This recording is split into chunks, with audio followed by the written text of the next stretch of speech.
mind when she saw what it was. Protruding from the bundle was a human arm. Shaken, they rushed back to their hotel to tell Alfred, where he asked the landlord for whiskey to help calm them after their shock. He had to make sure they weren't mistaken. He later said, "I went to the ravine and about 10 yards from the bridge saw what appeared to be a human arm. I went down to the water's edge and found various parts of a human body wrapped in a newspaper in a sheet. I immediately went straight back and informed the police." Constable James Fairweather was on duty at Moffat's police station, which occupied rooms in the town hall on High Street. It was a small district station, falling under the jurisdiction of Dumfriesshire Constabulary.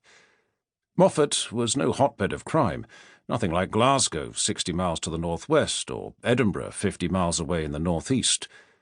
PC Fairweather could reasonably have expected a quiet Sunday shift. That was until Alfred Johnson arrived excitedly with disturbing information. The officer called the main police station at Dumfries, asking for help. Then he and Alfred set out for Gardenholm Lynn. Sergeant Robert Sloane drove from Dumfries as quickly as he could and met PC Fairweather and Alfred Johnson at the bridge at 3:40 p.m. He spoke with them both. He looked over the wall of the bridge, as Susan Johnson had done, into the gully below and saw the human remains. He climbed over fencing at the top of the banking and clambered down to the edge of the stream, which ran east to west. He carefully made his way to where the bundles lay, about 66 feet downstream from the base of the bridge. Speaking later, Sloane said, "I found 4 bundles, 2 heads, a thigh bone and 2 arms. The tops of the fingers and top of the thumbs were missing, and there were also several pieces of flesh and skin lying loose."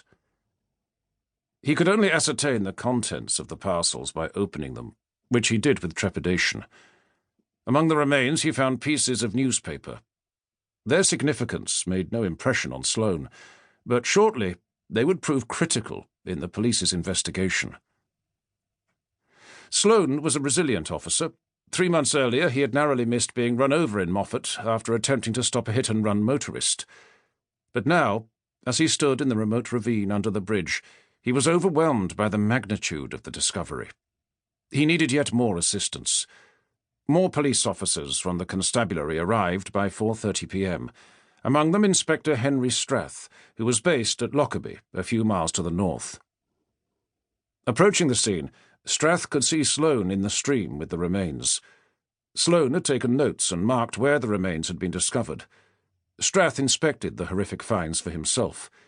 He noted that a human head was wrapped in a baby's romper, tied with twine. This, too, would be a significant piece of evidence. The inspector searched the area around the stream, but it was starting to turn dark. Inspector Strath and Sergeant Sloane decided to remove the human remains to Moffat's small mortuary and resume a search of the area the following day. This was a monstrous discovery, but none of them that evening had an inkling of the further horrific details that would emerge. The following day, Monday the 30th of September, Strath and Sloane were among a large party of police officers to conduct more thorough searches of Gardenholm Lynn and neighbouring areas, including the River Annan. Press photographs show officers in smart uniforms and caps, as though dressed for a parade, rather than for retrieving decomposing parts of a human body.